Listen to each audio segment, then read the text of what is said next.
Ici Vincent Carabola, professeur de batterie et de guitare pour les cours VK. Je suis pour cette leçon en compagnie de Elliot, Bubu et un verre d'eau.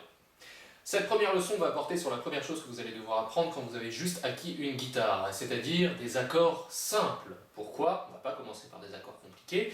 On a envie de commencer par des accords à jouer en main gauche et qui nous permettront de jouer beaucoup de morceaux, de déjà nous amuser un petit peu et de bien former notre main gauche avant de nous frotter à des accords plus douloureux. Première chose à connaître pour la guitare, l'accordage de la guitare, mes amis. Mi, La, Ré, Sol, Si, Mi, de haut en bas, Mi, La, Ré, Sol, Si, Mi. Deuxième chose à connaître, les notations d'accords que vous allez utiliser ne seront quasiment jamais des notations françaises, avec les notes Do, Ré, Mi, Fa, Sol, La, Si, Do, mes amis. On utilise la notation le plus souvent internationale. La notation internationale utilise des lettres, et ces lettres sont A, B, C, D, E, F, G, A étant La. Donc A, B, C, D, E, F, G, ça revient à La, Si, Do, Ré, Mi, Fa, Sol. Félicitations. Mi, La, Ré, Sol, Si, Mi, mon accordage devient donc E, A, D, G, B, E, de haut en bas, E, A, D, G, B, E, et c'est ce qu'il va falloir connaître pour utiliser un accordeur électronique, puisqu'ils utilisent tous la notation internationale E, A, D, G, B, E. Bien, à partir de là, je vais vous montrer les premiers accords qui vont vous permettre de mettre le feu sur la plage cet été. Le premier, c'est un Do majeur, qui est noté C. Qu'est-ce qu'on va faire? La chose suivante. On va placer l'annulaire en troisième case de la corde de La. On va placer le majeur en deuxième case de la corde de Ré. On va jouer la corde de Sol à vide c'est-à-dire sans mettre de doigt, mais on la joue quand même. On va jouer la corde de Si en première case avec l'index et la corde de Mi à vide. Et on part de la corde de La. On ne joue pas la corde de Mi, on part de là et ça nous fait... Première remarque extrêmement importante là-dessus, plus vous éloignez vos doigts des petites barrettes métalliques qu'on appelle les frettes, plus vous les éloignez vers la gauche, plus ça va être difficile de les faire sonner et il va falloir exercer de pression avec vos doigts pour faire sonner la note. Plus vous les rapprochez de la frette, plus c'est facile et vous avez peu de pression à exercer, donc décalez vos doigts vers la frette de droite. Pardon. Ça c'était Do majeur. Maintenant, Ré majeur, notez D. Je pars de la corde de Ré, c'est-à-dire la quatrième en partant du bas. Je mets mon index en deuxième case de la corde de Sol. Je mets mon annulaire en troisième case de la corde de Si. Et je mets mon majeur en deuxième case de la corde de Mi aigu. Et je pars du Ré. Très bien. Troisième accord, Mi majeur, notez E. Je joue la corde de Mi à vide. Je place mon majeur en deuxième case de la corde de La. Je place mon annulaire en deuxième case de la corde de Ré. Je place mon index en première case de la corde de Sol et je joue les deux cordes du bas, Si et Mi à vide. Je joue toutes ces cordes. Très bien. Ensuite, le Fa majeur, pour l'instant c'est trop difficile, donc on va passer directement au Sol majeur qui est noté G.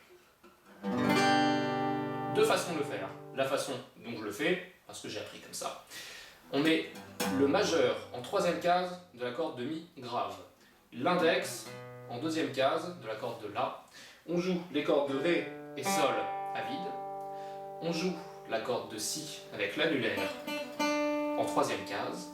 Et on joue la corde de Mi aigu avec l'auriculaire en troisième case.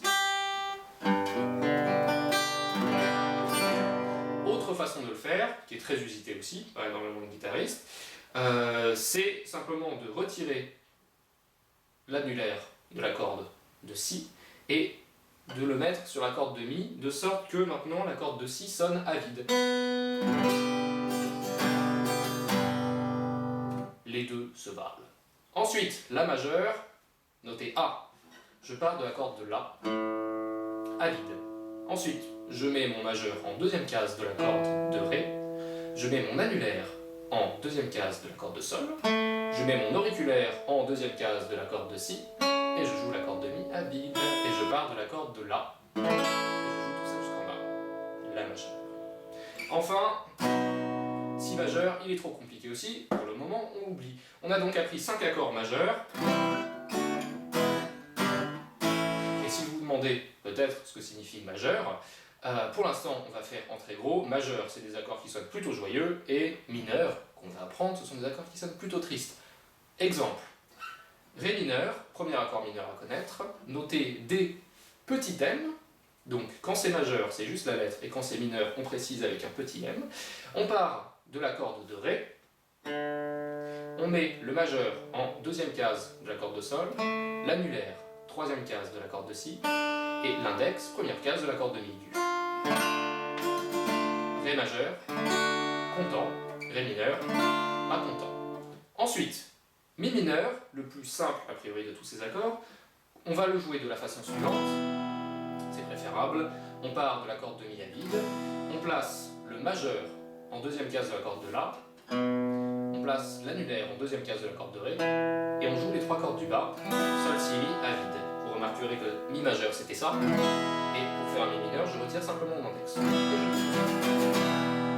Enfin, troisième accord mineur que nous allons apprendre, La mineur.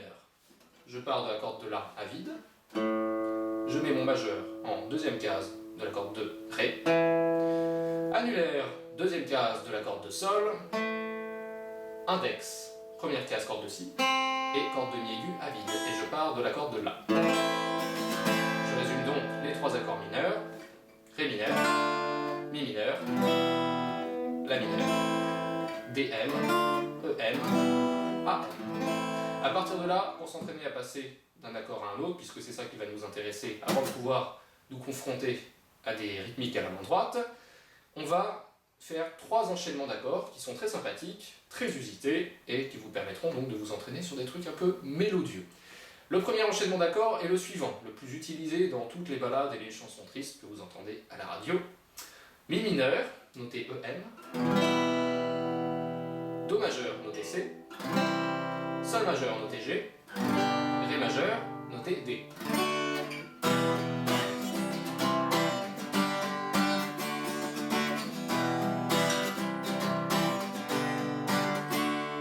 Je vous vends un petit peu de rêve avec ma rythmique de main droite, mais pour l'instant, il va falloir juste enchaîner ça. Précision, tout de suite.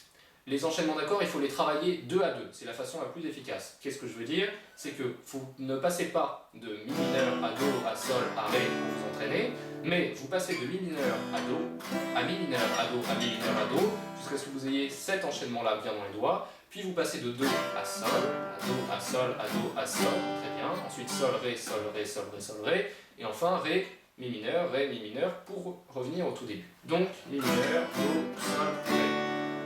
Deuxième enchaînement d'accords, très utilisé aussi, et je pense à un morceau en particulier qui est Don't Cry du groupe Guns N' Roses. Pardon my English today. La mineur, noté AM, Ré mineur, noté DM, Sol majeur, noté G, et Do majeur, noté C.